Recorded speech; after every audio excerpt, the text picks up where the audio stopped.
నా పేరు జంజిరాల వెంకట్రాములు. ఖమ్మం గోదాదేవి పిరమిడ్ నుంచి వచ్చాను. నేను ఈ కాస్మిక్ వ్యాలీ ఫస్ట్ 2015-16లో ఓపెన్ చేసిన టైంలో పత్రి గారు వచ్చి సాయంత్రం పూట 6:30-7 టైంలో ఈ శక్తి క్షేత్రం చూసి రాయి మీద కూర్చొని ఇక్కడ పిరమిడ్ క్షేత్రం కడితే బాగుంటుందని చెప్పి నైట్ 7:30 ఆ టైంలో రావటం జరిగింది. నేను మా మిసెస్ ఇద్దరం కూడా వచ్చాము. అప్పుడు ఆ పత్రి గారు చెప్పినట్టు ప్లేస్లోనే ఇప్పుడు తులసి పిరమిడ్ ఏర్పాటు చేయటం జరిగింది. ఆ పత్రి గారు వచ్చిన ప్రతిసారి కూడా మేము వచ్చి ఇక్కడ ధ్యానం చేయడం జరిగింది. ప్రతి అకేషన్ కూడా మేము ఖమ్మం నుంచి గోదాదేవి పిరమిడ్ నుంచి నేను, మా భార్య మరియు మిగతా సభ్యులందరూ కూడా ఈ శక్తి క్షేత్రంలో వచ్చి ధ్యానం చేసుకుంటున్నాము. అప్పటికి ఇప్పటికీ శక్తి క్షేత్రాలు వచ్చిన తర్వాత ధ్యానంలో చాలా మార్పు ఉంది.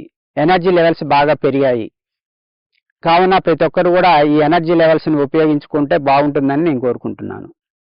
ఈ కాస్మిక్ వ్యాలీలో వారం రోజులు జరుగుతున్నటువంటి మౌన ధ్యానానికి హాజరు కావటం జరిగింది. ప్రతి శక్తి క్షేత్రంలో కూడా విపరీతమైనటువంటి ఎనర్జీ లెవెల్స్ ఉన్నాయి.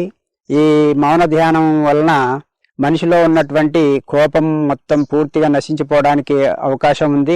కావున ప్రతి ఒక్కరు కూడా ఈ మౌన ధ్యానానికి హాజరవుతే చాలా బాగుంటుందని నేను కోరుకుంటున్నాను. మరియు ఈ కాస్మిక్ వ్యాలీలో ఈ మౌన ధ్యానం నిర్వహించినటువంటి సరోజన మేడం గారికి, రఘురామ్ ప్రసాద్ గారికి, వారికి తోడుగా ఉన్నటువంటి కృష్ణారావు గారికి ప్రత్యేక ధన్యవాదాలు. ఇలాంటి కార్యక్రమాలు చేపట్టడం వల్ల మామూలు జనాలు ధ్యానులకి మంచి ఎనర్జీ లెవెల్స్ వస్తాయని నేను ఆశిస్తున్నాను.